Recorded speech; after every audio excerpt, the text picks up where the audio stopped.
Labas, čia Kūno magistras ir aš Simona ir šiandien mes kalbėsimės apie mitybos būdą, kuris atsisako paklusti standartiniam taisyklėm. Kai kitos dietos ateina ir išeina, kaip vienadienės žvaigždės, šita tyliai, bet atkakliai dešimtmečius rusena, burdama aplink save milijonus pasekėjų. Vieniems tai yra išsigelbėjimas, kitiems nesusipratimas, vieniems energijos ir proto aiškumo šaltinis, kitiems tiesiog dešrelių ir sūrio dieta. Tai šiandien mes kalbam apie keto mitybą. Ir kalbėsim ne apie svorio metimą, arba tiksliau sakant, ne tik apie jį, nors taip dažnai tai yra pagrindinė priežastis, kol žmonės apskritai nusprendžia laikytis ketogeninės mitybos. Bet aptarsim tai, kaip ši mityba gali tapti įrankiu sprendžiant sveikatos problemas, kurias ilgus metus bandėme užgydyti vaistais. Ir tada krintantis svoris būna tik malonus šalutinis poveikis. Gilinsimės į tai, kaip ketonai gali paveikti smegenis ir išsklaidyti migrenos tamsą ar smegenų rūką. Kalbėsim apie tai, ar keto gali būti raktas moterims kenčiančioms nuo hormonų chaoso. Aiškinsimės, kodėl sergant antro tipo cukriniu diabetu atsisakyti angliavandenių gali būti ne kraštutinumas, o logiškiausias žingsnis. Šiandien epizode mes atskirsime tokį švarų keto nuo purvino keto ir įrodysim, kad šita mityba gali būti neįtikėtinai sveika, kai žinai, ką darai. Įvardinsim klaidas, kurios priverčia žmonės nuleisti rankas ir atsakysim į klausimą, tai kas tas keto gripas yra ir ar tikrai jis egzistuoja ir jeigu egzistuoja, tai ar jį tikrai reikia iškęsti ir patirti. Svarbiausia, duosim jums įrankius, padėsiančius suprasti, ar jūs išvis esate ketozėje, tad šis pokalbis tai ne kokia nors teorinė paskaita, o atviras, praktiškas gidas skirtas kiekvienam, kuris pavargo nuo energijos trūkumo, proto rūko ir nuolatinės kovos su savimi arba viršsvoriu. Tai pasiruoškit griauti mitus, nes su manim studijoje šiandien yra mitybos specialistė Olė Pakalniškienė. Kviečiu žiūrėti.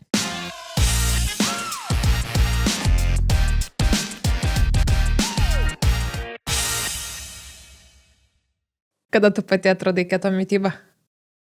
Keto mitybą aš atradau 2018 metais ir iš tiesų ten buvo tokia labai juokinga situacija, moteris ją labai gerai supras, man buvo suplanuotas vienas renginys ir reikėjo gerai suknelį atrodyti.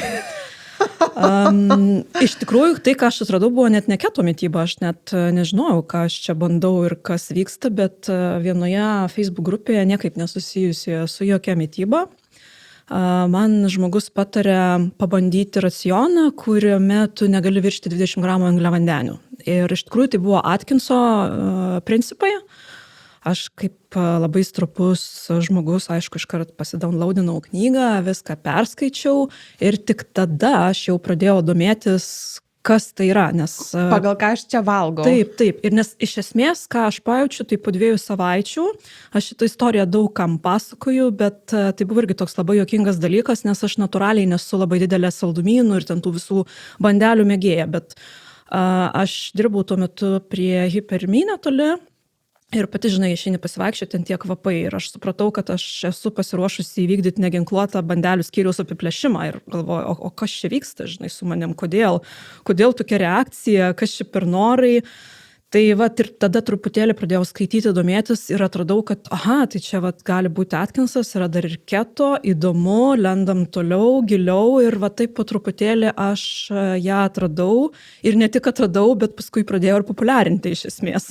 Jo, aš irgi tave pastebėjau jau, tu kaip turinio kūrėja, tada, kai aš pati pradėjau domėtis keto mitybą. Tai žodžiu, tavo klasikinė yra istorija. Reikia įtilpti suknelę, ieškau efektyviausio būdo, šitas greičiausiai paeis ir aš protestuosiu, ne? Kada tu pastebėjai pirmus rezultatus? Tai jeigu kalbant apie svorį, tai gal truputėlį vėliau, bet aš pirmiausia tuos fiziologinius pokyčius pajaučiau, ne? Kad atsirado kažkokie tai nepagristi produktų norai, bet tuo pačiu aš jaučiausi daug lengviau, man apskritai labai pagerėjo. Ir vėlgi grįžtant prie to, kodėl aš pradėjau, aš turbūt tuo metu dar net nesuvokiau, kad tai taps ilgalaikė strategija. Man reikėjo, nebuvo taip, kad ten man drastiškai reikėjo mesti kokių 15 kilogramų. Tai tiesiog, žinai, tas toks pasidailinimas, kai kartu ten ir hantelius išsitrauki iš sandėliuko ir dar kažką taip padarai dėl to. Bet iš tikrųjų jie buvo gana greiti. Tai, ką žmonės pasakoja, kaip kad dingo pirmi 3-5 kilogramai, tai vyko labai greitai, nes vėlgi vanduo, jis tada tiesiog neužsilaiko. Ir aišku, tai buvo bandymai darant tiesiog, tai nieko aš nežinau apie jokį keto gripą. Aš aišku, lengva forma jį ir patyriau, nesuprasdama, kas čia man vyksta, kodėl taip galva lengvai svaigsta ir toks šleikštulys pykinimas. Na, žodžiu, informacijos tuo metu nebuvo tikrai labai daug. Taip, ir jo labiau, kai nežinai, ko ieškoti. Tai jeigu tu nebuvai susipažinusi su ten pradmenim ar ten savokom, keto, neaišku kas, tai tu net nežinai, ko ieškoti. Tiesiog vyksta dalykai ir tu galvoji, kad čia su tavim darosi. Taip, nu ir aišku, kaip bet koks normalus žmogus, tu suriši, šiandien pervargau, darbe buvo sunkesnė diena. Prasčiau miegojau, streso buvo, dar kažkas. Taip, pasportavau ir dar kažkas, tai vat, ir nesuvedi, kad čia realiai įtakoja tokius kardinalius pokyčius tavo pakeista mityba. Aš tai keto mitybą pati atradau, mes su tavim susipažinom per keto mitybą. Čia gal šitą reikėtų tokį disclaimerį žiūrovom pasakyti, kad mes su Ole iš pradžio online susipažinom, nes tiesiog aš irgi ieškojau daug informacijos, mačiau Ole nemažai dalinės ir taip į vidų, į gilį labai lindo šitos temos ir aš pati ieškojau tokios kaip manoma stipresnės priešuždegiminės mitybos. Nu šis, aš pirmą kartą su tuo terminu susipažinau, su kita ir toks kaip vienas iš griežtesnių protokolų buvo pristatytas ten švarus keto, aš su juo startavau, bet man irgi per pirmą savaitę pradėjo tirpti kilogramai. Ir aš tada jau ir šito biškį taip užsivažiavau, nes galvoju labai gerai, man patinka, žodžiu, nes kažkaip irgi tas svoris, aš niekad nebuvau super liekna, niekada. Ne tai, kad super liekna, aš realiai tiesiog niekada nebuvau liekna, bet tai, koks efektas man su keto mityba pasirodė, man labai patiko. Ir man nesvarbu, ar čia tiesioginis, ar ten šalutinis efektas, ar kad ir koks tai būtų, bet man labai patiko tas, nežinau, kaip greitai, kaip efektyviai tie kūno riebalai degė, pradėjus keto mitybą.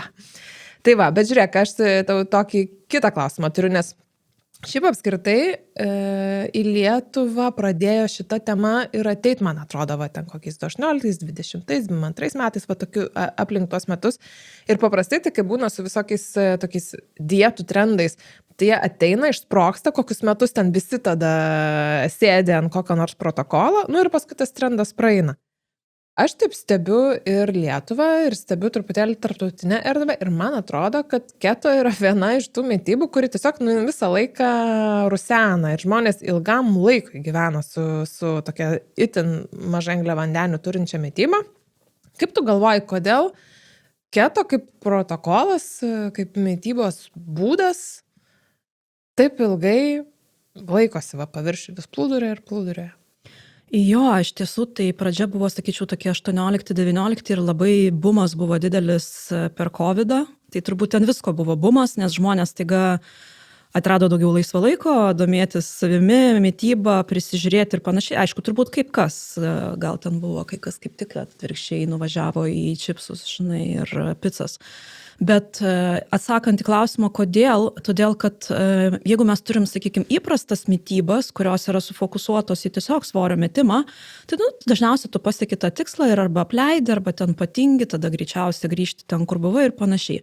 Ketogeninė mityba skiriasi tuo, kad jinai gana drastiškai pakeičia žmonių savijautą. Ne visų, ne visiems, aš irgi, jeigu turėsim laiko, galėsiu papasakoti keletą istorijų. Tačiau, sakyčiau, taip 80% žmonių, jie pajaučia labai didelį skirtumą. Kai kurie gal pajaus į blogą pusę, vėlgi, jeigu tas keto nebuvo teisingas, nežinojo, kas yra keto gripas ir taip toliau, bet ilgalaikėje perspektyvoje, pradedant nuo to, kad atsiranda tas toks mąstymo aštrumas, iki kad tu supranti, kad staiga tau nebepučia pilvo, tu turi energijos visą dieną, o ne tenais galva į stalą bandai atsiremti jau po pietų ir ieškai, kur čia tos kavos staigiai į save įsipilti. Tai pajutę tuos skirtumus žmonės, manau, ir propaguoja tai, kad svoris yra tik šalutinis efektas. Pirmiau yra tavo būsena ir savijauta, kaip tu iš viso, kaip žmogus, save jauti. O aš galvoju, startuokim gal tada dabar nuo savokų truputėlį. Apie savijautą aš norėsiu, kad mes pasikalbėtumėm antroji laidos daly, bet gal gali labai trumpai ir super aiškiai pasakyti, tai kas yra ta ketogeninė mityba? Gerai, tai jeigu žiūrėsim iš teorinės perspektyvos, tai ketogeninė mityba tai yra tiesiog tam tikra proporcija, kuri padeda žmogui eiti į ketozę. Proporcija yra gana griežta ir ten, jinai šiek tiek gali varijuoti, ten yra nuo 15 iki 25% baltymų, iki 5% angliavandenių, likusi dalis ten jau pakalkuliuoja yra riebalai. Ir jeigu žiūrėtumėm iš teorinės pusės, tai nėra reglamentuota, kokie maisto produktai tai įeina. Ir aš žinau pavyzdžių, kaip, sakykime, kūdikiai yra gydomi nuo epilepsijos ketogeninės mitybos principais ir paskaitai tą mišinį ir man, ta prasme, tenais plaukai šiaušiasi, kaip galima savo vaikui iš viso tai duoti. Ne? Pavyzdžiui, kas ten būna? Ten yra nuo visokių rapsų, palmių, hidrintų aliejų ir taip toliau, iki, aišku, ten yra kažkokie tai pieno baltymai dažniausiai, ne, ir panašiai, bet, nu, ta prasme, ten sudėtis tikrai nėra švari, ten yra ir dekstrozės, ir visokių užpildų ir taip toliau. Bet aš suvokiu, kad nėra alternatyvos, tiesiog nėra kokybiško produkto ir tai yra arba epilepsija, arba šitai. Ir tada be abejo pasirinkimas yra labai aiškus, nu bent jau būtų man aiškus. Kita vertus, jeigu mes kalbėsim iš tokios buitinės perspektyvos, negydomosios, aš visgi manau, kad ketogeninė mityba labai turėtų orientuotis į produktų kokybę. Ne tik į proporciją, bet iš kur tu tą proporciją gauni, ne? Ir aš žinau, kad žmonės labai linkę skaičiuoti kalorijas ir blablabla. Aš esu absoliuti kalorijų ateistė, aš jomis netikiu, nes kalorija yra sąlyginai nauja sąvoka, jei ten 100+ metų, ten kažkas kažką sudegino laboratoriniai krosneliai, pamatavo ir gavo, ne? Bet mes tai nesam laboratorinės krosnelės. Pas mus truputėlį kitaip viskas vyksta ir medžiagų apykaita yra žiauriai sudėtinga tema ten. Kai medikai mokosi biochemijos, jie ties ją dažniausiai ir stringa, nes ir aišku, ten prašoka, nes jinai labai sudėtinga, bet kita vertus, kaip tu gali gydyti, jeigu tu neišmanai, kas vyksta ten viduje. Gerai, važiavam greitai. Aš taip ir galvoju, mums su tavim visada šitas būna, kad pradedi užsikabini ir tada viskas varo, traukinys. Kita pusė. Nu gerai, aš grįžtu tada ketogeninė mityba. Tai yra proporcija, kuri tave atveda į ketozę iš esmės, į tą būtent alternatyvę medžiagų apykaitą. Nes visi sako, kad yra būtina gliukozė. Ne, žmogus evoliuciškai yra išvystęs antrą atsarginį energijos deginimų ir naudojimo būdą. Ir tai yra ketonai iš riebalų, kurie atsiranda. Jo, tiek iš kūno riebalų, tiek iš suvartojimo su maistu riebalų. Gerai, tai tu pradėjai sakyti, kad proporcija gali varijuoti, sakai, gali būti 15-20% baltymų, tai kiek ten gali būti angliavandenių ir riebalų?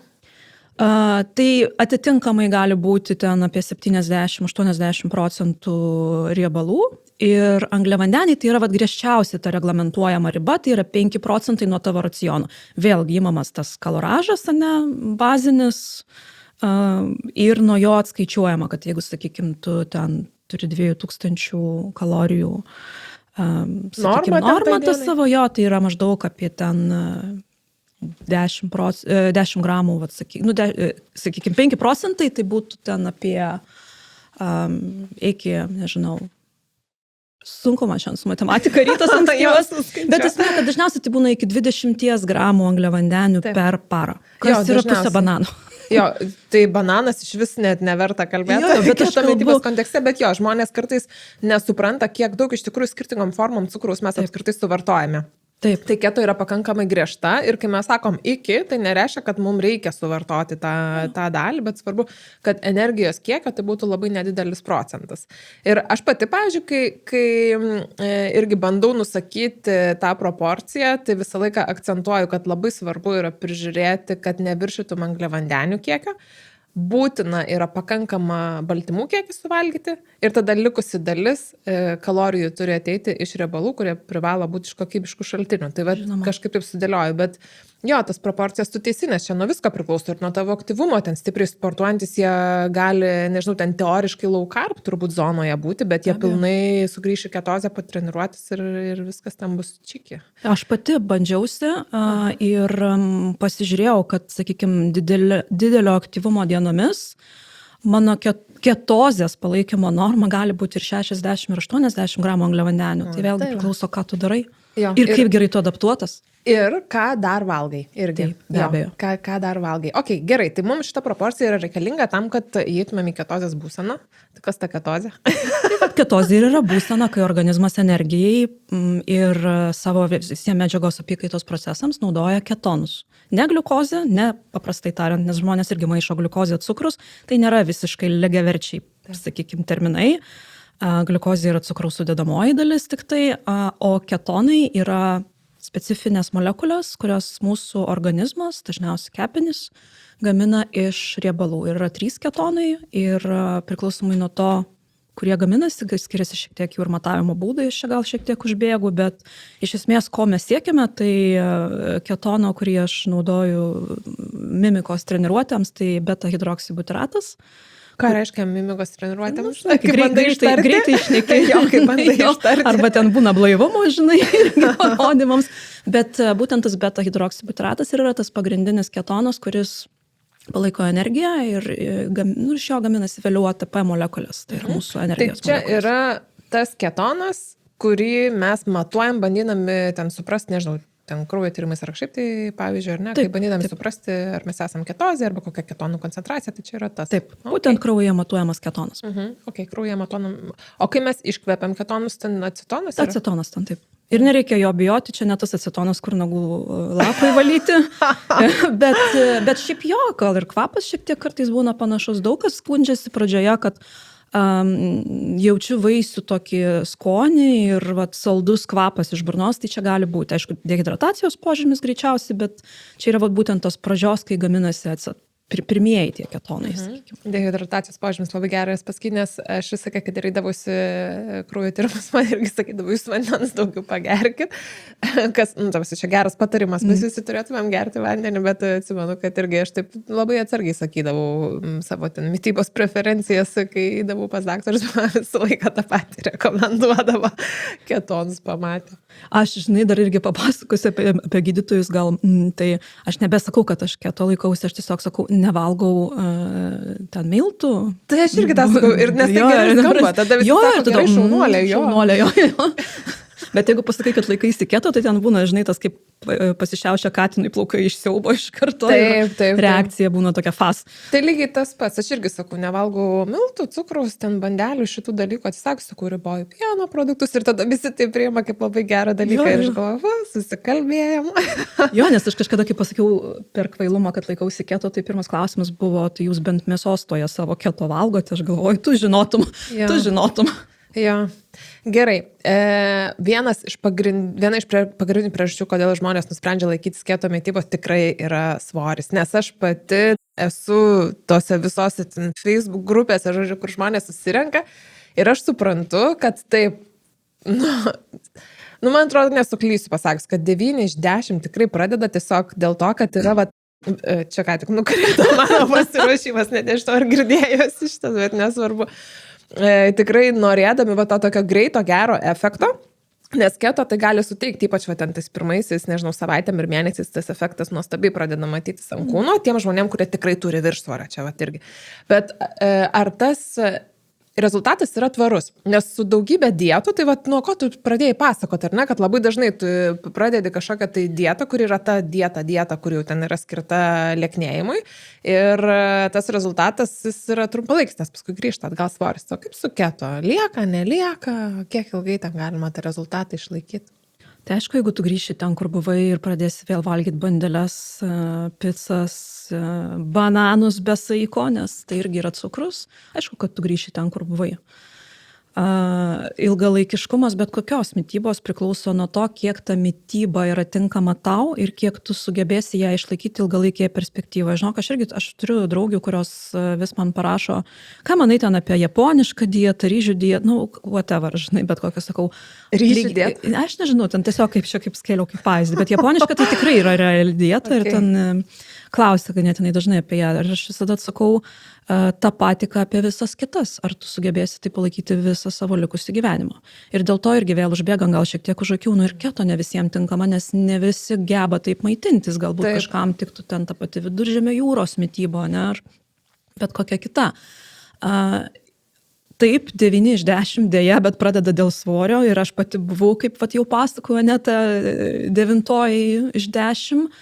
Bet aš pasikartosiu, svorio metimas yra tik šalutinis ketogeninės mitybos produktas. Jinai buvo sutverta ne tam, jinai tiesiog vėliau pamatė, kad jinai padeda ir svorį laikyti ir kontroliuoti, bet sukurta jinai buvo epilepsijos valdymams. O ar yra tame teisybės, kur sako, su keto tu praktiškai gali neskaičiuoti kalorijų, valgyti tol, kol jautiesi jau sotus ir mėgautis maistu, o tas svoris vis tiek krenta. Turi reikšmės tos kalorijos laikantis keto ar ne? Kaip kalorijų ateistai. Jo. Taip ir ne. Jeigu tavo mityba yra labai švari ir tu maitiniesi tikrais produktais, kurie neturi sudėčių, nueini į parduotuvę, nusipirki ten mėsos, su produktų, kiaušinių, aš daugiau sakyčiau, kad gali neskaičiuoti. Tiesiog palaikyk tą proporciją arba susirask būdą, kaip patikrinti, ar tu esi ketozėje, arba apskritai tiesiog klausyk savo kūno, tu jautiesi gerai, reiškia viskas gerai. Vėlgi yra tam tikrų žmonių, esu sutikusi, kurie ir kepenų gali persivalgyti, jeigu jiem jau neparibosi, kas man skamba totaliai neįtikinamai. Aš pati žinau, kad labai sunku suvalgyti daugiau negu tau telpa, bet tikrai yra.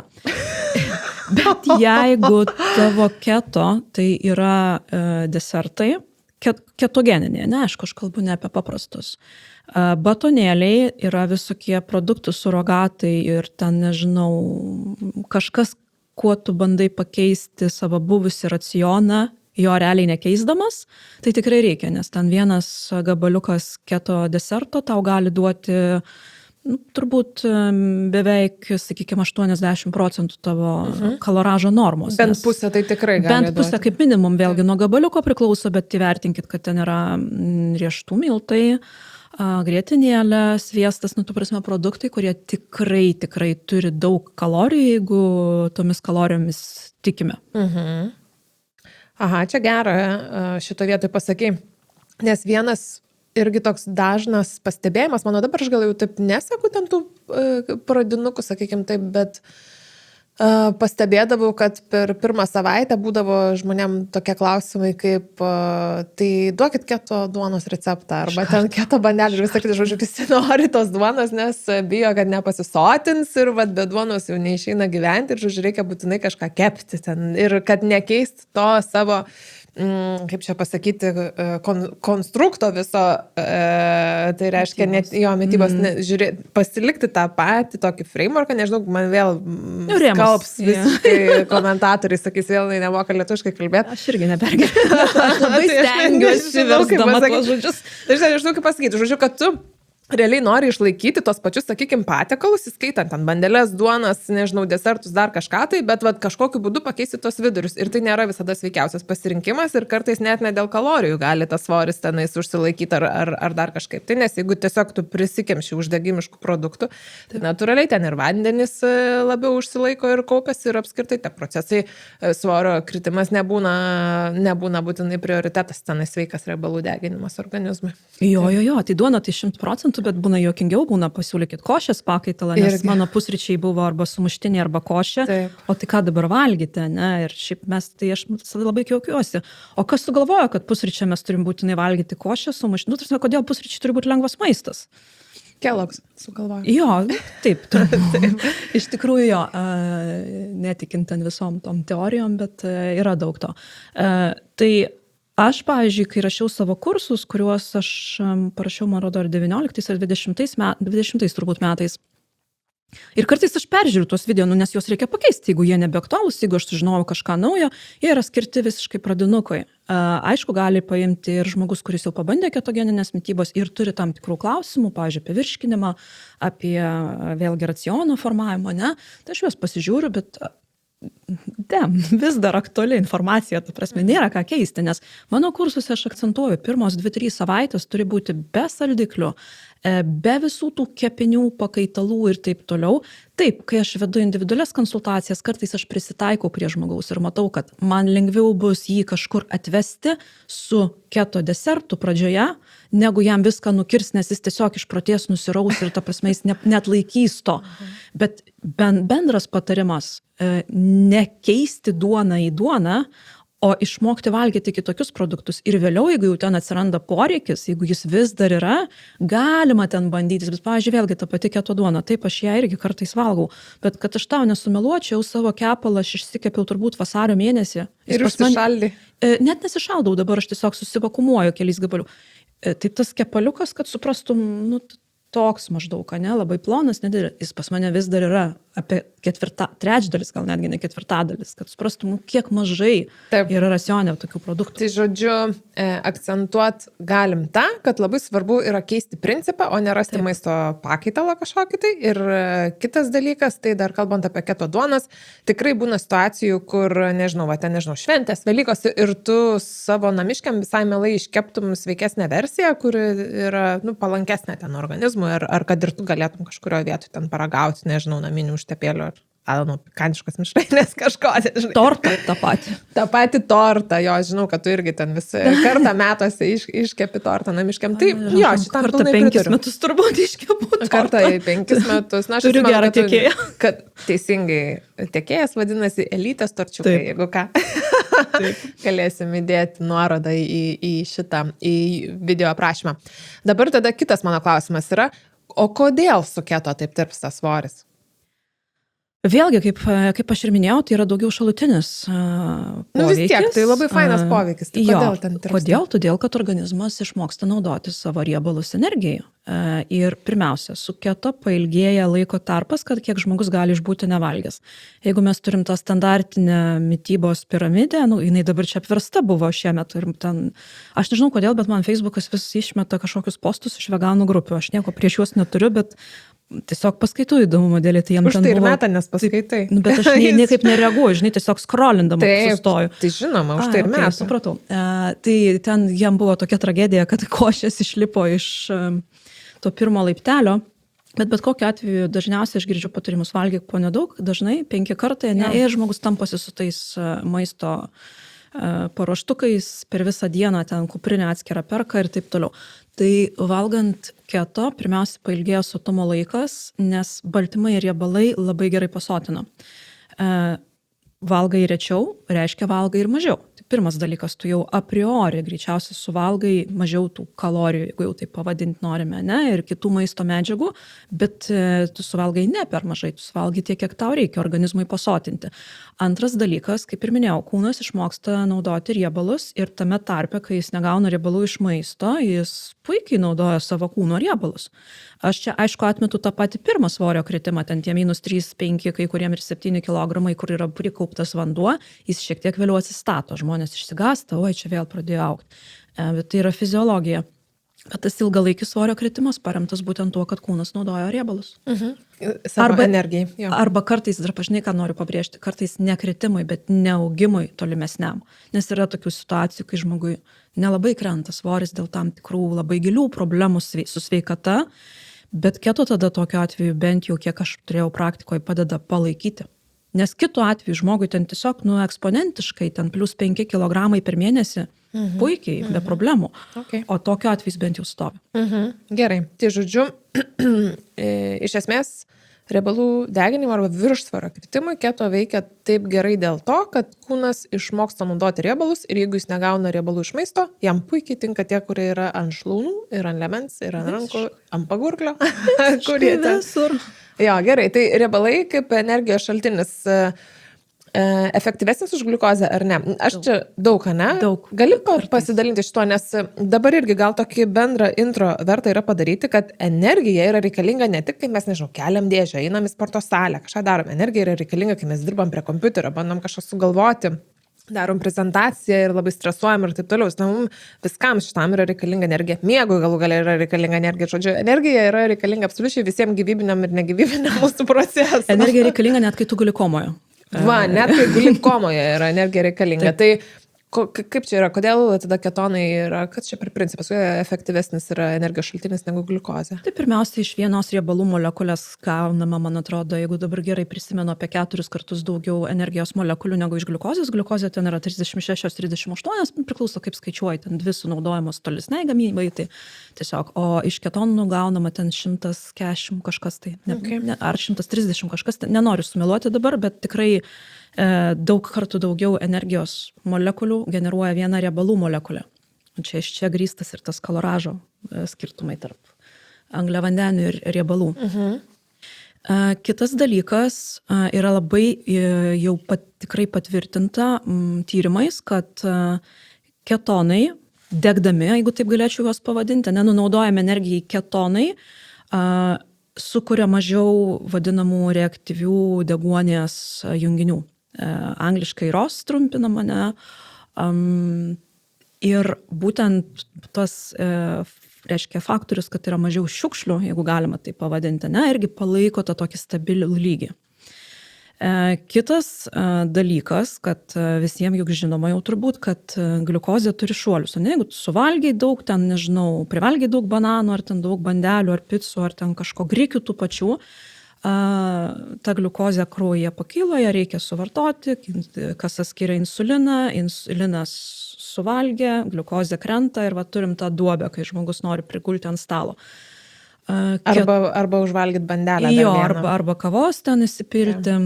Ketonai jie dega lygiai, ta prasme, jie neturi tų šuolių, nes nėra insulino atsako. Yra jis, aišku, jis nuolat vyksta, ne, yra tas bazalinis insulinas, kuris skiriasi nuolat, kad palaikytų mūsų gyvybę. Bet nėra tų tokių kalnelių linksmųjų, per kurios žmogus ir jaučiasi, kad einu kalnus nuversiu, einu pamiego. Ta prasme, tai vat, būtent tas principas, kaip ta energija naudojama, yra labai skirtinga. Klausimėlis dabar iš tos sportuojančiųjų operos tau bus. Ketonai jie greičiau ir sudega gal ar ne, nes būna irgi žmonės, kai ten ruošiasi treniruotėm, jie vis tiek, jeigu ten aš kalbu apie tos, kurie stipriau treniruojasi, tai jie paprastai ekstra kilsteli dar irgi angliavandenių tam, kad galėtų daugiau pakartojimų su daugiau svarių padaryti. Yra tame kažkokios, nežinau. Jie negreičiau sudega, bet tiesiog yra du energijos gamybos būdai. Palauk, tuo išversiu į lietuvių kalbą. Vienas energijos gamybos būdas yra be deguonies, anaerobinis, kitas yra, kuriam reikalinga deguonis. Kai tu labai sportuoji, raumenyse pritrūksta deguonis. Riebalai negali be deguonis virsti energiją, jiem būtina yra deguonis, o gliukozei nebūtina. Tai labai neefektyvus būdas, ten tik tai 2 molekulės pasigamina ATP, šalutinis produktas laktatas gaminasi, čia tas raumenų skausmukas mūsų mielas, ne po treniruočių. Bet iš esmės tai yra būtent dėl to, kad sprogstamoji ta jėga ir labai labai didelė raumens apkrova blokuoja deguonies panaudojimą raumenyje ir ten reikalinga gliukozė. Supratau, okei. Jo, supratau, gerai, dabar aišku. Dėmesio nemažai skyriau svoriui epizodo pradžioje, nors labai nemėgstu, kai tai yra toks pagrindinis akcentas, nes man atrodo, mes šiaip esam žiauriai sužaloti dietų kultūros apskritai, kur viskas yra orientuota į tai, kad maistas vienas storina, kitas kūdina, ten žodžiu mažiau valgyk, badauk, susijimk, ten dar, aš nemėgstu to, tai irgi kažkaip kalba eina apie keto. Nemėgstu ir į svorį susikoncentruoti, nors pati dabar ką tik atvedžiau pokalbį iki to. Bet galvoju, gal mes galim pačiupinėti ir sveikatos aspektus, dėl kurių kai kurie žmonės galėtų svarstyti arba pradėti laikytis ketogeninės mitybos. Nes, pavyzdžiui, prie antro tipo cukrinio diabeto tai yra pakankamai efektyvi taktika. Ką tu galvoji? Labai efektyvi.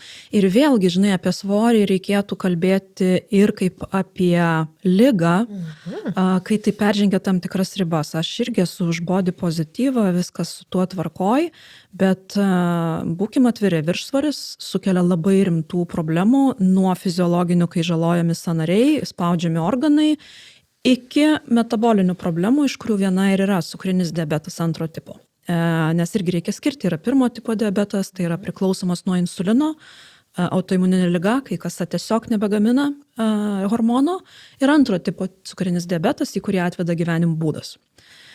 Ir jeigu seniau antro tipo cukrinis diabetas būdavo būdingas vyresnio amžiaus žmonėms, nes per gyvenimą tu ten prikaupi, kaip sakant, visko, tai dabar dėja, tarp paauglių ir jau net vaikų, jis pradeda katastrofiškai plisti. Ir aš nesistebiu, kadangi aš turiu tą tokį fetišą pastebėti žmonių pirkinių vežimėlius prekybos centruose. Ir aš dar labai mėgstu Lenkijoje keliauti, tengi, žinai, lietuviai mūsų tautiečiai, tai važiuoja ir perka jau tada urmu. Tai aš nesistebiu tą tendenciją, matydama visus tuos sausainių hidrintų, ten tų visų margarinų pagrindų iškeptų nesąmonių, tiesiog paletės jau net nebevežimus. Tai cukrinis diabetas, jam ketogeninė mityba tikrai labai gerai tinka. Aišku, jeigu tai jau yra insulinu kontroliuojamas cukrinis diabetas, būtina yra gydytojo šalia konsultacija, todėl kad nukritus gliukozei, galima padauginti su insulinu, jeigu išlaikai tą pačią dozę, ne, ir tiesiog nusivesti save į hipoglikemiją, o hipoglikemija yra labai pavojinga, nekontroliuojama, tiesiog tada būtina yra kontrolė dozuojamų preparatų. Deja, turbūt mažai gydytojų apsiimtų vesti kartu su ketogeninė mityba, jeigu žinotų, kad tai būtent tai yra, ne, aišku. Aš tikiuosi, kad bent jau atėjo laikas, kad endokrinologai bent jau patarimus žmonėm duoda, kad jie mažintų ten bulves, vaisius ir taip toliau, na bent jau diabetikų grupėse, kai paskaitau, tai jau žmonės yra apsišvietę, nes seniau tai būdavo, jeigu tau diabetas, tai vaisiai tavo viskas, nes ten fruktozė ir ten neva tai geriau. Metabolinis sindromas, kas yra, sakykime, tas prediabeto lygis.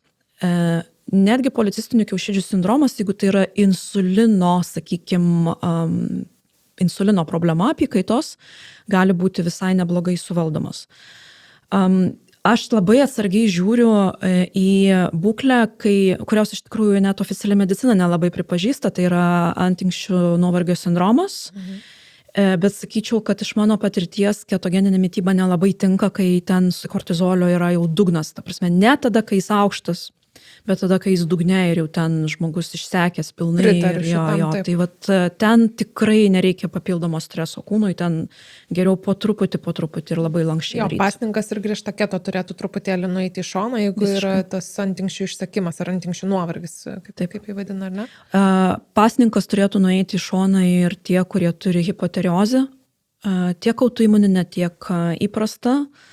Moterims su ciklo problemomis, kur nereguliarus arba ten trūksta estrogenų, progesterono, yra maža kūno masė, maža riebalinė masė, tai irgi tikrai čia nesveikatinimas. Aš visada sakau labai vertinti, žinai, dabar labai yra tas, turbūt visada, madų ir bangų dalykas. Jeigu jakėte, tai visi, aš irgi šiemet buvau jakėtai, jeigu badaujam, tai visi.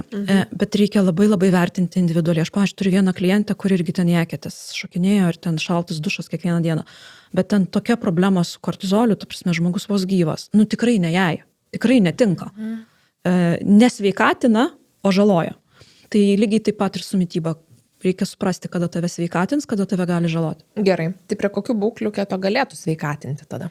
Tai aš jau paminėjau, visos tos metabolinės ligos, tai čia tikrai labai gerai veikia. Aš turėjau klientą, kuriam parekomendavau. Reikia įvardinti tiksliai, žinok, negausis man išeit su visos metabolinės tai ligos, nes skaitytojai kartais negali priskirti. Ja, nu tai gerai, tai yra antro tipo cukrinis diabetas, tai yra prediabetas, tai yra metabolinis sindromas ir, kaip minėjau, galima bandyti prie policistinių kiaušidžių sindromą, nes dažniausiai nežino ten, ar ten yra androgenų problema, ar ten insulino problema, tai tikrai galima pabandyti ir pažiūrėti tiesiog, kaip klostysis. Tai va čia yra tos pagrindinės būklės. Su hipoterioze galima, bet būtinai nemažinant produktų ir galbūt palaikant kiek didesnį, galbūt, sakyčiau, tokį low carbą ir tada pabandyti pasižiūrėti, tinka, netinka, kaip reaguoja skydliaukė, ar nesivysto toliau, ar nereikia didinti dozių. Nors tiesą sakant, tarp mano klientų keto hipoteriozijai tinka labai neblogai. Daug turi besilaikančių. Ir keto, dabar pataisyk, jeigu klystu, bet ten 20 amžiaus pradžioje, jinai tokia kaip atrasta buvo epilepsijos kontrolė, ar ne, šitą mitybą, tai jinai ir prie kažkokių tai neuro aspektų galėtų prie. Jo, kadangi ketogeninė mityba, jeigu jinai yra švari, savaime mažina uždegimą ir apskritai uždegiminius procesus organizme, apie kuriuos žmogus net nežino, kad jų turi, tai labai ir neurouždegiminėms ligoms tinka. O neurouždegimas čia yra ta nauja, žinai, dabar bus bumas, pamatysi 2 metų perspektyvoje, visi pradės kalbėti apie neurouždegimus. Nes apie paprastus jau pašnekėjau, dabar prieikim prie smegenų ir ten prasidės visokie papildai kaip P ir taip toliau. Bet tinka tikrai, todėl kad jeigu jau yra uždegimas, ketonai labai neblogai geba, sakykime, tą uždegimą malšinti. Aš savo noriu pasidalinti istoriją su migrena. Man buvo taip, kai migreną aš nuo 13 metų turėjau, iki tokio lygio, kur ta prasme, aš galėdavau tik lovai gulėti su užtrauktom užuolaidom, nes man skaudėdavo nuo garso, nuo šviesos, nuo mirksėjimo ir tas skausmas toks, kad pykina, tai realiai turi iš vis nejudėti, nes jeigu pajudi, tada norisi vemti. Tai realiai, jeigu būna priepuoliai stiprus, tai negali dirbti, negali mokslinti, tiesiog pasaulyje atstok tu nuo manęs ir aš turiu šitą iškentėti kažkaip. Ir tokių labai, tarsi labai stiprių priepuolių aš aišku dažnai neturėdavau, bet ten koks nors galvos skausmas tai man pakankamai dažnas būdavo. Ir aš visą laiką, ibuprofenas, tai čia standartiškai, aš visą laiką rankinukė, darbo stalčių, visur to ibuprofeno būdavo primėtyta pas mane, nes, tokį kažkokį tai tą galvos užėsį, tai reikėdavo vis tiek kažkaip tai suvaldyti. Ir aš, kai pradėjau laikytis keto mitybos, atsimenu, ten po ilgo laikotarpio, po kokio gero pusmečio, atėjo birželis, kai reikėjo, rankinukus pakeisti iš žieminių į vasarinius. Ir aš išsitraukiau vasarinį rankinuką ir žiūrėjau, ten pilna nuskausminamų ir aš taip galvoju, kada man paskutinį sykį galvas skaudėjo. Ir aš negalėjau prisiminti, nes man tiesiog su keto mityba dingo šitas faktorius iš viso. Ir aš iki šiol, nebent jo, ten būna man etapų tikrai, kai nesusižiūriu mitybos, bet jeigu pas mane yra pilnai kontroliuojama mityba, aš nežinau, kas yra galvos skausmas apskritai. Aš neturiu tokio dalyko savo gyvenime ir kur ten būna žmonėm ryte, tai standartas, kas skauda gal ir panašiai. Man yra labai crazy. Tai aš pati šitą esu nuostabų tokį efektą gavusi ir labai jo džiaugiuosi ir aš paskui pradėjau domėtis, kodėl taip yra. Ir aš nežinau, Olė, tau teko ar ne susidurti? Šiek tiek teko, taip, šiek tiek teko. Tai galėsi pasakyti, ar tame teisybės yra ar ne, nes šiaip, kodėl migrenas atsiranda, realiai nieks iki galo nežino. Tai šitas nėra žaksulys. Čia yra, aš šitos pavyzdžius duodu, kai žmonės labai pasijauti, prašau, aš tai pertraukiu, bet žmonės labai pasijauti visagaliai su medicina. Taip jinai tobulėja labai stipriai. Bet mes dar tiek daug apie save nežinom, kodėl kažkas vyksta. Ir čia yra tie du pavyzdžiai, kad nepervertinkite medicinos pasiekimų, taip jinai gali jums prisiūt koją. Bet kai reikia ištirti, kas jums negerai, ten yra reikalų. Ir taip, ir kitas dalykas, medicina nuolatos evoliucionuoja, ir tyrimai evoliucionuoja, ir informacija yra updatinama, ir tai, kas vieną dieną yra tiesa, po metų gali būti visiškai nebetiesa. Nes, kaip su mitybos piramide. Taip, ir kaip ir su mitybos piramide, teisingai, kuri pats apsivertė ir staiga visi, kaip tai, bulkos nebėra mitybos pagrindas. Ne 7 porcijos duonos, jo, ne? Kaip čia, kokiu būdu. Bet žodžiu, tai aš kai tyrinėjau, žinai, kas čia gali būti, tai viena iš teorijų, kuri man atrodo visai galėtų būti teisinga arba legit, yra tas žodis, kurį norėjau pasakyti, tai kad, žodžiu, kaip mūsų ten toks pirmas tinginystės, žodžiu, kai mūsų kūno lengviausias energijos šaltinis yra gliukozė ir migrenos priepuolių metu smegenis arba tam tikros smegenų dalys, smegenų ląstelės tampa atsparios insulinui. Tai reiškia, kad negali atnešti energijos, jeigu tu turi tik tai gliukozę cirkuliuojančią kraujyje. O kadangi ketonam virsta energija insulinas nėra reikalingas, tai net jeigu atsiranda smegenų ląstelėse atsparumas insulinui ir jos kaip ir negalėtų priimti gliukozės, tai ketonai vis tiek patenka ir dėl to tas migrenos priepuolis iš esmės neįvyksta. Kad nepradeda trūkti energijos. Nežinau, čia yra viena, tokia skaičių tokia teorija. Man jinai pasirodė visai reali, bet aš nežinau, nes, visai nieks gal nežino, kodėl migrenos priepuolis yra. Jo, čia viena iš tų teorijų, aš dar antrą žinau. Tai viena iš tų, ir beje, pratęsiu, tu klausi prie kokių būklių, tai visos tos demencinės lygos, ypač Alzheimeris, kas vadinama yra trečiojo tipo diabeto, ne? Kodėl? Todėl, kad smegenys tampa nejautrios insulinui, gliukozei, negali žmogus gauti. Tai yra jau tyrimų, kad ketogeninė mityba padeda šiek tiek atitolinti, sakykime, tą progresavimo ligos, neišgydyti jokiais būdais, nes tai dėja nėra pagydoma, bet atitolinti ir palaikyti geresnę būseną. Kaip ir, ką tu kalbėjai migrenos situacijoje, ne? Kad ketonai jie efektyviau negu gliukozė geba prasiskverbti ir pro hematoencefalinį barjerą ir virsti energiją ten, kur reikia. O dar kita teorija, kurią aš irgi esu domėjusius, kad kai kurie mokslininkai migreną laiko mini epilepsija, kad, ta prasme, tai yra šaršalas tarp visų neuromediatorių, įvyksta tas vadinamas trumpas sujungimas. O kadangi keto veikia epilepsija labai teigiamai, tai ir migrena jinai natūraliai veikia. O kaip bus, aš nežinau, gal po kokių 10 metų ir paaiškės, jeigu bus skiriama pinigų tirti tą migreną ir jos priežastį. Manau, kad bus, nes labai daug vaistų atsiranda, kurie neva tai veikia, kupuoja tą priepuolį, tai kadangi farmacija dažniausiai negaili tyrimams, tai manau, iš šitos pusės gausim kažkokių tai žodžių. Aš irgi manau, kad bus. Jo. Dabar dar kitas aspektas, kurį noriu su tavimi apkalbėti šiandien, yra mitybos turinys. Nes labai daug žmonių galvoja, kad keto tai yra ten dešrelių, žinai. Duona iškepi keto. Taip, duona iškepi keto. Ir žodžiu, tu valgai ten dešreles, fermentinį sūrį, nežinau, ten rūkytus gaminius galų gale, nu žodžiu, kad tu valgai visokį tokį savašką šlamšmaistį, nežinau, kabanosi ten dešreles ar kažką tai. Ir kad čia jau suprask, yra keto mytyba. Bet keto, jinai gali būti, nu, ta švari arba nešvari keto mytyba, ar ne? Kaip, kokią tu skirti čia pasakytum, kad žmogui paaiškintum, kokia keto mytyba yra ta sveika arba švari keto mytyba versus nešvari? Aš, kadangi pirmiausia dar esu ir žmogus, tai savaime suprantama, kad tikrai pas mane pasitaiko ir tų kabanosi ten kelioniai kažkur, tai ir sūrių, ir ko tik nori. Bet aš visada rekomenduoju laikytis to Pareto 80-20 principo, ne? Jeigu 80% tavo maisto yra švarus ir duoda naudos tavo kūnui, nes aš visada galvoju, galima valgyti viską. Bet klausimas, ar viską reikia valgyti.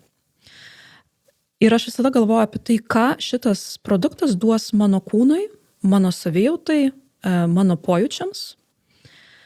Tai jeigu 80% kažką duoda, tu gali 20% skirti ir tam šlamštmaiščiui, ką aš vadinu, ne? Net viešpatė, net kebabą gali suvalgyti, nes šiais laikais kebabinės ištobulėjo, tikrai ten geri produktai pas juos yra. Pakankamai, nežinau, ant kokio aliejų, aišku, kepa, nes čia atskira tema, bet kas yra tas natūralus keto ir švarus keto, tai yra maistas be sudėčių. Tai yra mėsa, žuvis, jūros produktai, kiaušiniai, sviestas, savaime suprantama, leidžiamos daržovės, tai yra tos, kurios auga virš žemės su retom išimtim, ten ridikėliam, ten ropės kažkas tai traukia ir panašiai, ne? Fermentuoti produktai, tokie kaip ten kopūstai, agurkai, kimčiai ir panašiai, kas jau ką mėgsta.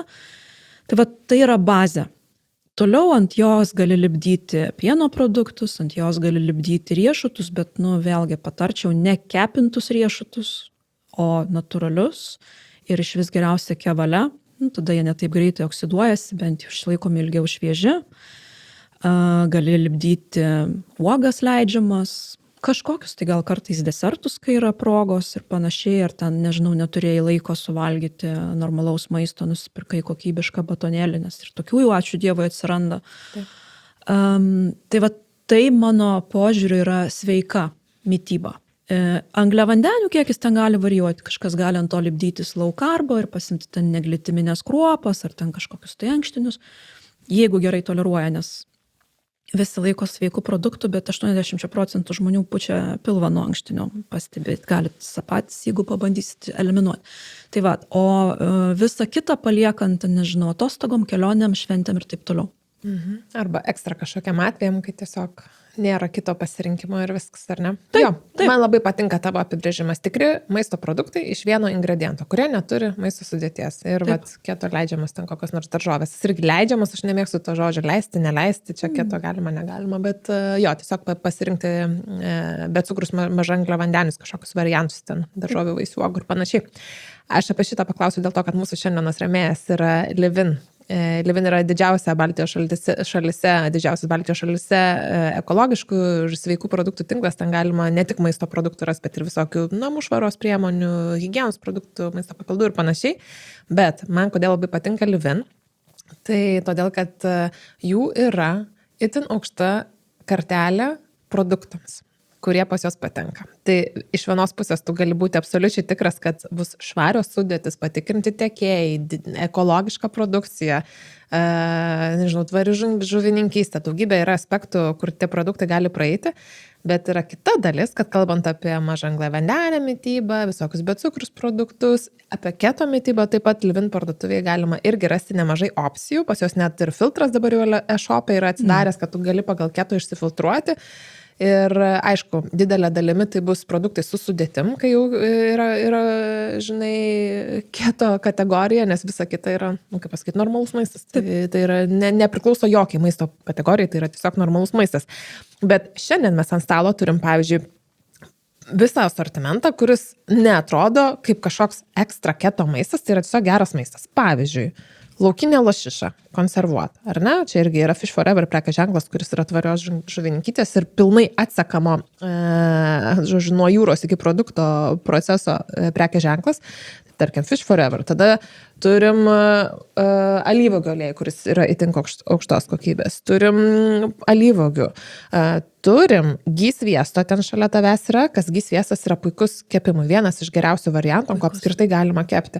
Aš pati šitą sviestuką naudoju, aš perku tos mažesnius indėlius, perpus mažesni yra ir taip ilgam užtenka, nes gysviesto labai nedaug reikia ir būna žmonės galvoja, gysviestas labai brangus yra, ir ten jį reikia, žodžiu, susiruošti, ten reikia turtingam būti, kad įpirkti, bet taip nėra. Nėra. Gysviestas yra labai labai skalsus, jo ten šaukšteliuko pusę šaukštelio užtenka ir kiaušinienę gali pilnai išsikepti. Tada šiandien mums nugriuvo, bekalbant, bet, pavyzdžiui, irgi ekologiškas Alčio Nero šokoladas, kuris 100%, tai reiškia, yra 0 cukraus, jis yra pagamintas iš ekologiškų kakavos pupelių, iš kakavos masių. Tai yra tų produktų ir jų nereikia labai sudėtingai ieškoti ir galvoti, kad keto laikytis yra labai sudėtinga dėl to, kad tu nerasi maisto produktų, kurie yra tinkami. Rasi, tai yra kokybiški riebalai, geri baltymai ir angliavandenių minimumas realiai tiek, kiek tu tenais gali gauti su daržovėmis. Vienas dalykas, gal ką noriu iš čia dar paminėti, tai su Ole irgi sakom, bet makaronai, net žmonėm, kurie mėgsta makaronus, galima rasti be cukrų versijų. Yra visiškai nebūtina pilnai atsisakyti tų makaronų, jeigu ten labai mėgstat, galima surasti alternatyvų, kurios yra tinkamos tiek keto mitybai, tiek mažangliavandeniai. Ir aš dar norėčiau pridėti, kad tai nėra pakaitalas, tai yra pilnavertis produktas Azijos šalyse. Tai čia mes kažkodėl įsivaizduojam, kad čia kažkas tai perdirbta ir taip toliau. Aišku, kad perdirbta, bet iš tos pusės tai yra alyvuogių aliejus, yra perdirbta, nes padaryta iš alyvuogių, ne? Bet tai yra geras iš tikrųjų maistas. Ir tu sakai, kad tau Livin patinka, man tai jie labai nepatinka, todėl kad jie prie mano darbo yra ir kažkas palieka krem de la krem pusę algos, aš tai Livin palieku. Manęs aš pastoveidama pasivaikščioti pro juos užsuku, pasižiūrėti, ką naujo turi, ar kažkokių tai, sakykime, akcijų pagaudyti. Tai... Tu šiandien pasak, aš šiaip irgi Livinę pagaudau akcijas, jeigu taip atvirai pasakius, aš naujienlaiškę susiprenumeravus ir mano čia yra geriausias sprendimas. Kam dabar tai pasakyti? Nes naujienlaiškė visą laiką ateina geriausios akcijas ir arba yra Agnė Jokubonė, jos Instagrame irgi tenais, tik kokią akciją jinai iš karto visą laiką praneša. Tai aš pašaudau, nes yra gudresnių būdų, žodžiu, mokėti mažiau už itin aukštos kokybės produktus. Ką tu galvoji apie, pavyzdžiui, čia yra kaulų sultinys, jautienos kaulų sultinys. Ką tu galvoji apie sultinius? Puikus produktas, kas tingi, neturi galimybės, nemoka išsivirti sultinio. Taip jis nepigus, bet jeigu jūs skaičiuosite energijos sąnaudą, tai kaulai aišku pigus, bet geriau jos būtų pirkti iš patikrinto ūkio, ne pramoniniu būdu. Šertų galvijų, nes kas yra sultinys, tai yra ekstraktas, tu ištrauki visas medžiagas ir naudingas, tame tarp ir kolageną, čia visi geria dabar beprotiška mada. Tai aš manau, kad tai yra geresnis kolageno šaltinis ir jeigu tu neturi laiko išsivirti namie, tai puikiai. Ir jo irgi kaip ir gysviesto jo nereikia daug, tu nereikia čia viso šitos bonkutės suvalgyti ir vieną kartą tu gali naudoti į padažus, gali valgyti, tiesiog nedaug įsipilti ir prie maisto, sakykime, išgerti vietoj kažkokio tai gėrimo. Taip.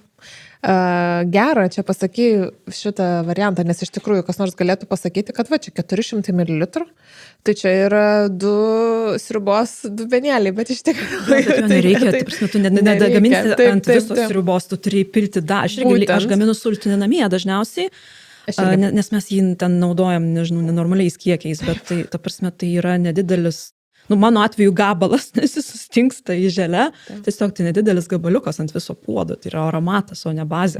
Aha, ir aš irgi paskui naudoju ir būna jisai net labai gerai sulipina, nežinau, ten kokį irgi daryti, pavyzdžiui, troškinį. Aha, jo. Ir tada jis taip truputėlį palipina, tą troškinį man labai labai patinka. Jo, tai gerai, žodžiu, galim ką užfiksuoti, kad abidvi esam truputėlį priklausomas nuo Livino ir jeigu būna pakeliui, tai sunku yra neužeiti. Taip. Tu šiandien atėjus man irgi pasakei, kad triufelius labai mėgsti, šokoladinius, kuriuos jau turi. Jo, čia mano guilty pleasure, šiaip nesu labai didelė saldumynų mėgėja. Galvojau, kad tokia nesu iki Elytės torčiukų sutikau, nes jį mane įtikino, kad ir desertai gali būti skanus, kas, pavyzdžiui, man ten tie paprasti tortai prekybos centre aš niekada nepirkčiau, man jie neskanu. Jo, bet grįžtant prie triufelių irgi tai yra toks šokolado gaminukas, tikrai gera sudėtimi, jokių kenksmingų priedų, jokių palmių aliejų, jokių ten, nežinau, rapsų, saulėgrąžų ir taip toliau visokių nesąmonių. gerą kokybišką kakavą, man atrodo, kakavos aliejus, nepamenu, kas ten dar gal pati kakava įeina ir inulinas, jeigu gerai pamenu, pasaldinta. Ir viskas. Ir ta prasme, ir tai yra geras pavyzdys, kaip nesugadinti produktų ir iš gerų produktų padaryti gerą gaminį, nes kai kur aš skaitau sudėtį ir galvoju, sugadinot. Labai gerai pasakei. Ta lašiša veltui numirė ir veltui nugyveno tokį sunkų gyvenimą savo. Labai gerai pasakei. Tikrai reikia nesugadinti maisto produktų ir tikrai įmanoma yra padaryti geros sudėties net ir saldainius, triufelį, pavyzdžiui, kurie yra. Tai gerai, tai šitą dalį, man atrodo, mes užfiksuokim, kad keto mityboje itin svarbu yra maisto kokybė, maisto produktų kokybė. Ir kad tai nėra dešrelių dieta, kur ten kažkaip neaišku, kokiu ten prisiperki dalykų ir valgai, nes bilė riebalo su baltymu. Ir aš žinau, kad tu tikrai susilauksi po šito podcast'o komentarų, bet tai kaip brangu tada nevalgyti, tai pirmiausia, aš noriu pasakyti, pavyzdžiui, aš labai stipriai sutaupau perėjusi į keto mitybą. Kodėl? Todėl, kad mano parduotuvės maršrutas yra jos perimetras. Na tai yra, eini ten, aš pagal savo, kurią vaikštų dėliausi, tai yra daržovės, ten kažkokie tai ten, nežinau, vaisiai uogos, tada ten pieno produktai iš karto, toliau mėsa, ir ten buitinė chemija dar gali prasieiti, ne? Visas tas lentynas, kur pridėta sausainukų, traškučių, ten, nežinau, kažko viniota kažkame, aš apeinu, man jie, pirmiausia, aš laiko sutaupau ir pinigų. Ir kitas dalykas, kad taip mes pareklamavom Livin, labai geri produktai, kokybiški, viskas tvarkoj, bet irgi žmonės sako, aš čia neturiu pinigų maitintis, šmeko, toliau. Žiūrėkit, paprasta mėsa iš prekybos centro yra geriau negu sumuštinis iš degalinės. Amen. Amen. Ta prasme, ir Lietuvoje, aš turiu pagirti, mes turim tikrai dar labai neblogai sakykime, neblogų ūkininkystės tradiciją, aš kiek keliauju, aš visą laik matau galvijai, ganusi ten lauke, nereiškia, gauna saulės, šviesos, žolės, tą maistą, kuriuo turėtų maitintis ir plius žiemą irgi gauna šieno, ne tik tai šeremitais pašarais ir panašiai. Tai tikrai aš nebūčiau linkusi bijoti ir sakyti, kad ne, čia būtinai, aišku, jeigu yra galimybė susirasti tvarų ūkį, nes yra svarbu, kaip gyvūnas ir mirė, ne tik kaip jis gyveno. Tai jeigu yra galimybė susirasti tvarų ūkį ir pirkti produktus iš jo, aš už. Jeigu nėra, bet kokiu atveju paprasti produktai be sudėties iš parduotuvės yra geresni negu parduotuviniai produktai su sudėtimi. Labai geras pastebėjimas. Tai gerai, žiūrėk, dabar mes pakalbėjom apie maisto kokybę. Kokias dar klaidas daro pradedantieji keto be, nežinau, nekokybiško maisto? Pradžioje užsiminė apie keto gripą, ar tai galėtų būti viena iš klaidų? Iškart pagalvojau apie tai. Pirmiausia, ką aš norėčiau pasakyti, tai klaida būna šoką nepasidomėję. Kaimyniai Marytei padėjo, papasakojo, kaip darė ir čia buvo ir mano klaida iš esmės, ne, aš taip pat iš jos pasimokiau. Būt ketogeninė mityba, visgi aš ją priskiriu prie ganėtinai radikalių mitybų. Kaip ir veganizmas, kaip ir juo labiau ten carnivore tai man turbūt yra ta radikalizmo viršūnė, nors efektyvi strategija, jeigu jos teisingai laikosi. Bet tai yra, sakykime, mityba, kuri pakeičia visą tavo energijos gamybos ir naudojimo būdą.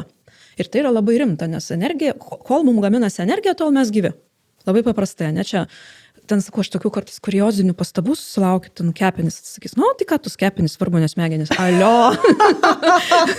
Be smegenų žmogus gyvena, pavadinkim, be kepenų ne. Right. Ta prasme, nėra aparato imituojančio kepenų veiklą. Žodžiu, nepasidomi, nepasiskaito teorijos, nesusiranda informacijos ir šoka aklai.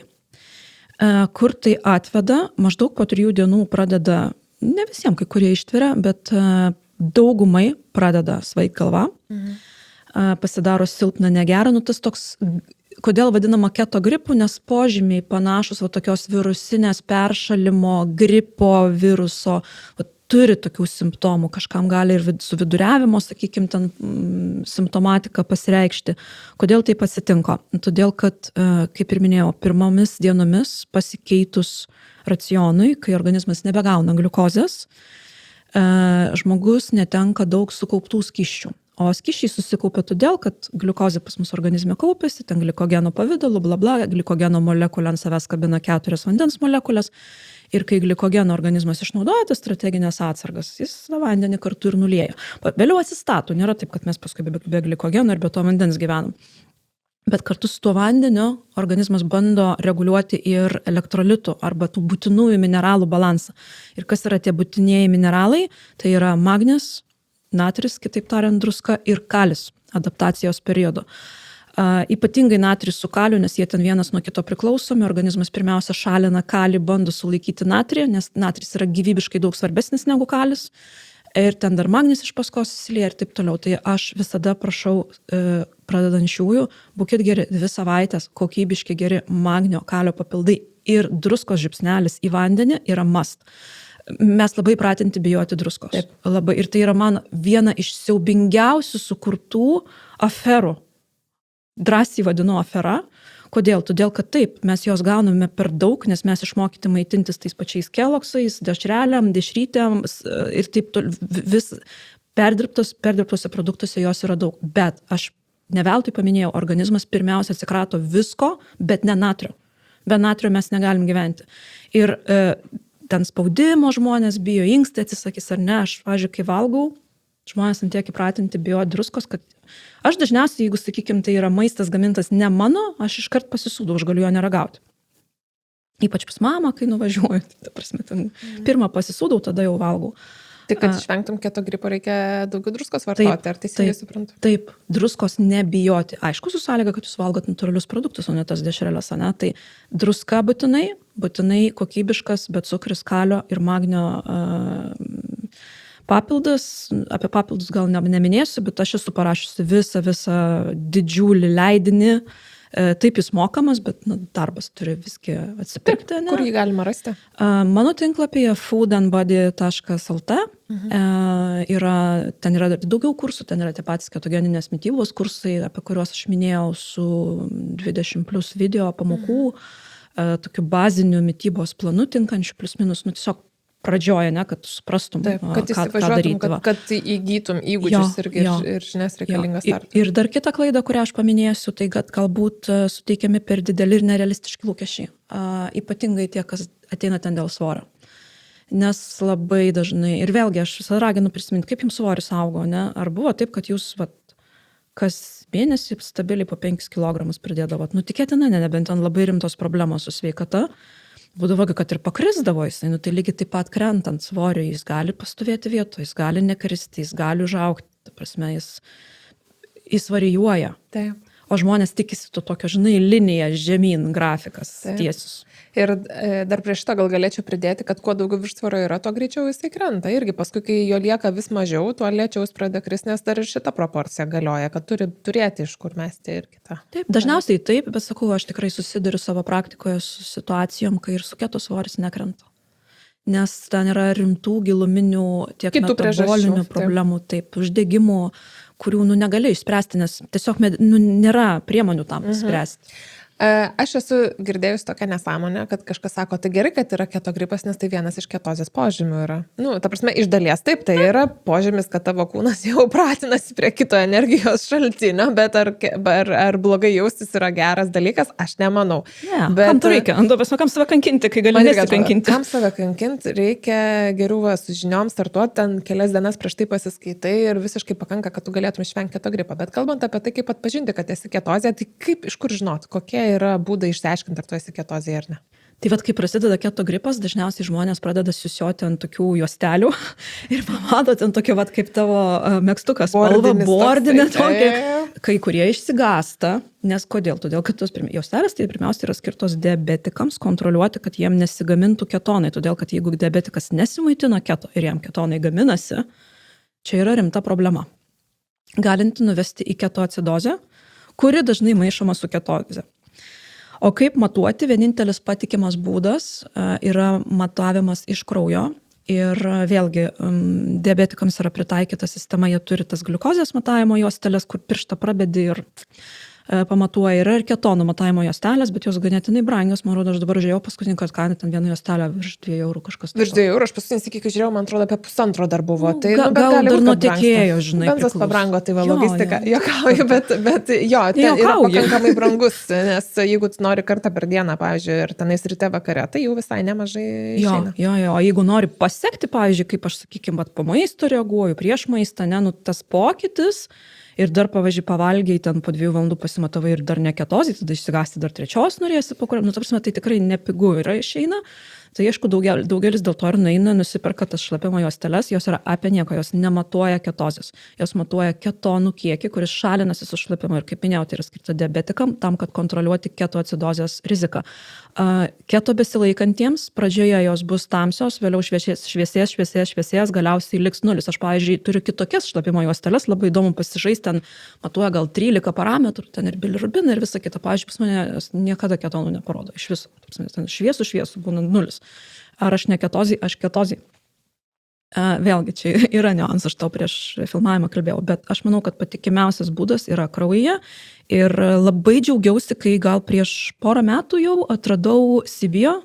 Mano žiniomis tai turbūt vienintelis šiai dienai rinkoje sensorių gamintojas, kur tu įsisegi sensorių ir 2 savaitės gali nuolat stebėti, tiesiog nuolat einamuoju laiku, kas su tavim vyksta. Ir ten tikrai tokių įdomių atradimų pamatai, ir matau, kad tai jau traukia. Taip, ir aš traukiu, tu tęsk, aš paskui papasakosiu irgi daugiau iš savo perspektyvos, dar bet tu pasidalink, kodėl iš kraujo matuoti yra patikimiausias būdas. Nes kaip ir minėjau, tai yra vienintelis būdas pamatuoti beta hidroksibutirato kiekį. O būtent to ketono mes norime ir būtent tas ketonas aprūpina mūsų energiją. Tai kuo jo daugiau, tuo potencialiai ir energijos gali būti pasigaminti, tačiau irgi nereikia siekti tos maksimalaus skaičiaus. Dažniausiai jis nedažniausiai jis niekada nekoreliuoja su svorio kritimu. Nėra taip, kad tavo ketonai ten 4 reiškia svoris kris greičiau. Ne. Tai yra apie tai, kiek tu jų gaminiai namuoju metu. Ir viskas, kas yra ketozė, laikoma virš 0,5 milimolių litre. Tai, pavyzdžiui, aš tikrai atradau labai įdomių dalykų. Aš atradau, kad aš nestipriai reaguoju į stresą, pakankamai, bent jau praėjusi kartą, dabar kitą turiu įdomų. Aš esu dabar įsisegusi, tarp kitko šnekėdama. Tai irgi ten buvo atradimas, kad viską darai teisingai, bet gali būti ir ne ketozė. Taip. Ir čia irgi, aš vakar apie tai rašiau postą, nes ant karštųjų visada dažnai kepu, kol idėja. Kaip sako, ne kaip grįžti į ketozę, ten kaip eiti į ketozę, tai valgė keto maistą, ten pabadauk, pasportuok. Tai aš įgyvendinau visus 3 reikalavimus vienu metu. Aš pavalgiau keto maistą, padariau 25 valandų badavimą ir per badavimą aš dar ganėtinai neblogai pasportavau. Taip, su savo kūno svoriu, bet ten buvo intensyvi treniruotė. Ir ką tu savo galvoji? Ne. Nes matyt, kažkas vyksta ir aš tai jaučiu fiziologiškai, aš tau irgi pasakojau prieš reportažą, aš porą savaičių jaučiu, kad tai ne aš. Ir, prašau, kūnas šneka, net matuoklis, tai patvirtina. Bet grįžtant prie to, irgi, kad ką atradau, yra tam tikri alkoholiniai gėrimai, kurie leidžiami keto mityboje, kur nėra angliavandenių ir taip toliau. Pavyzdžiui, mane bet koks alkoholis išspiria iš ketozės minimum 10 valandų. Minimum. Ne. Iš karto. Nes man, pavyzdžiui, jeigu aš tvarkingai keto maitinuosi ir, tarkim, su vakarienė taurė vyno, 1-1,5 nedaugiau. 10 valandų. Nes dažniausiai, kad alkoholis vakare vartojamas. Taip, prasme, ne, normaliai. Tai laikoma, kad Vladimirė yra oficialus pietų gėrimukas. Bet mane visai nakčiai. Prasme, aš paskui galiu stebėti, kad ten būna tokia mirusi linija. Mane stresas. Ir aš irgi su Sibio šitą pasimatavau, man labai patiko Sibio būti įsisegus. Aš ir dabar kartais, kai eksperimentuoju skirtingais protokolais, specialiai seguosi vien tam, kad pasižiūrėčiau, kaip skirtingi faktoriai veikia. Tai pavyzdžiui, prastas miegas, jeigu labai prastai miegu, iš karto ketozė yra silpnesnė arba jos nėra. Bet, pavyzdžiui, stresas, aš galiu daryti viską, ką tu sakei. Pasninkauji ten parą ar 1,5, valgai tik tai gerą maistą, kuris galėtų būti klasifikuojamas kaip keto maistas, žinai, sportuoji, viską susidedi, bet jeigu man yra stresas, pas mane viskas lygi linija, 0, yra nieko. Ir mane tiesiog stresas konkrečiai veikia ir tada ten, žinai, pamirška apie tai, kad ten kokius nors riebalus dengis, darša. Čia beje, visiems besikūdinantam irgi yra momentas. Kodėl sako, gerai miegoti, vengti streso ir šitie dalykai. Taip, dėl to, kad kūnas jis nenorės atidavinėti tavo riebalų. Strese niekada neleknėsi, niekada, jeigu tu nesusitvarkai su smegenimis, su galva paprastai tariant, tu negali lieknėti. Gali, bet tai daugiau vesi tokia, žinai, distrofinė lieknė. Pavyzdžiui, aš strese nevalgau. Tai aišku, kad bet aš visai nevalgau, ta prasme, aš negaliu, man stringa. Bet čia irgi yra fiziologija, taip turėtų būti. Kiti atvirkščiai šaldytuvo neuždaro. Tai vat stresas, tu labai gerai pasakei. Ir va tokia aš sakiau, kad aš patikrinau savo tą maksimalų, ne, kiek aš galiu valgyti angliavandenių. Tai čia būtent buvo viena iš pirmųjų bandymų su Sibio. Irgi, ta prasme, man tai yra prietaisas, aš labai retai kažką reklamuoju. Tu pas mane gali įlysti į blogą ir aš dažniausiai visokiom partnerystėm sakau ne. Todėl, kad arba neproporcingai brangu, arba nekokybiška, arba ten kažkas. Tai vat, tikrai Liviną palaikau ir tikrai palaikau Sibio. Todėl, kad tai veda į tą mano svajonę. Mano kaip mitybos specialistas, kaip nutriciologės svajonė yra individualizuota mityba. Ne tai, kas parašyta vadovėlyje, o tai, kas tinka tau asmeniškai. Ir kažkam asmeniškai leidžiami pieno produktai taip šokdins gliukozę. Visiškai. Ar ten, ta prasme, ne gliukozę, bet insuliną šokdina dažniausiai.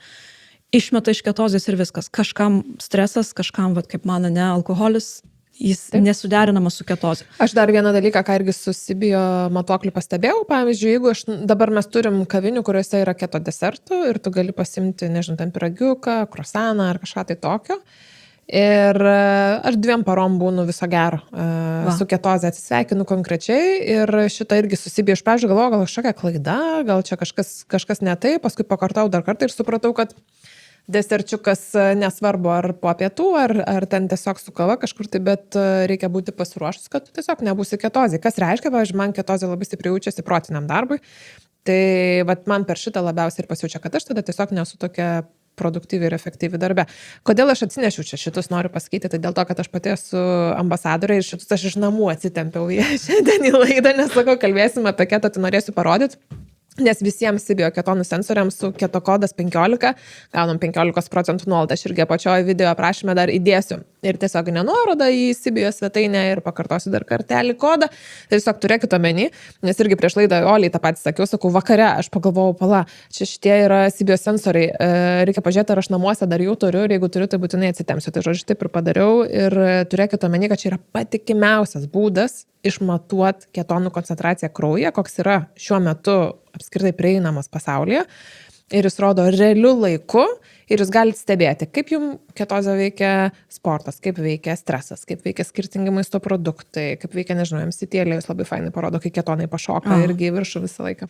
Kava. Tai va, kava irgi kaip veikia. Tarkim, man yra taip, kava su kofeinu absoliučiai jokios įtakos nedaro, nors kai kuriems žmonėms sutrikdo ketozė.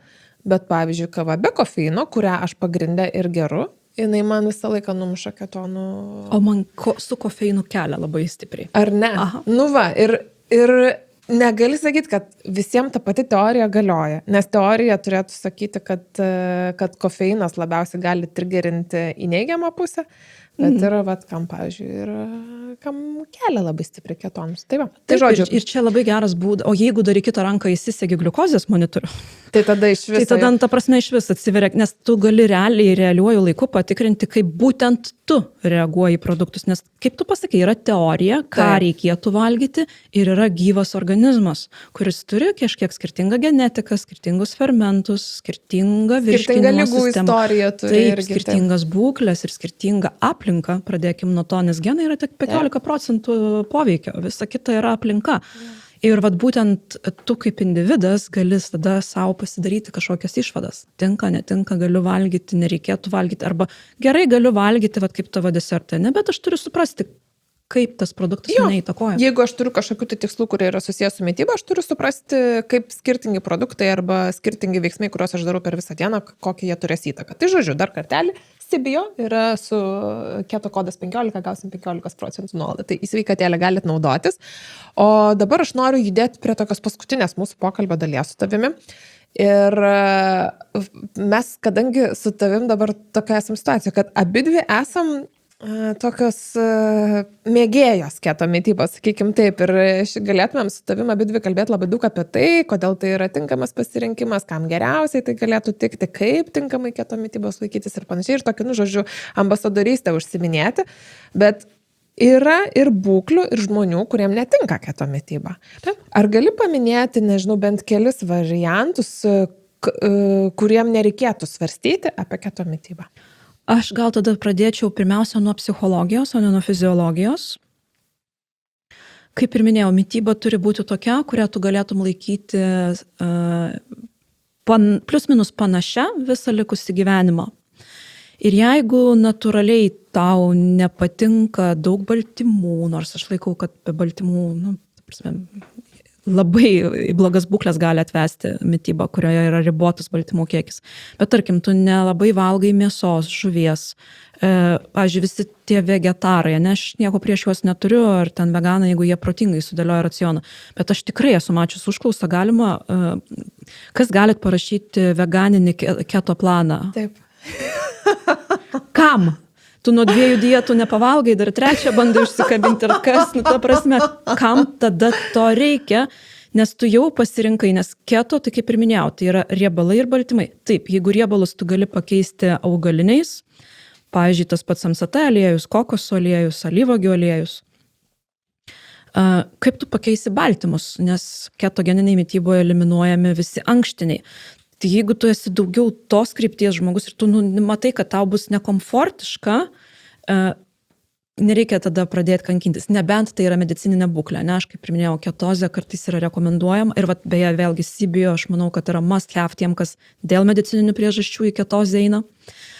Tai psichologiniai dalykai, jeigu tu nežinau, visą gyvenimą valgai blinelius, makaroniukus ir panašiai, vėl kam tau kankintis, gal tada tu tiesiog bandyk kažkaip tai dėliotis tą racioną, kitaip skaičiuoti, bet nesikankink. Mityba turi teikti malonumą, o ne kančią.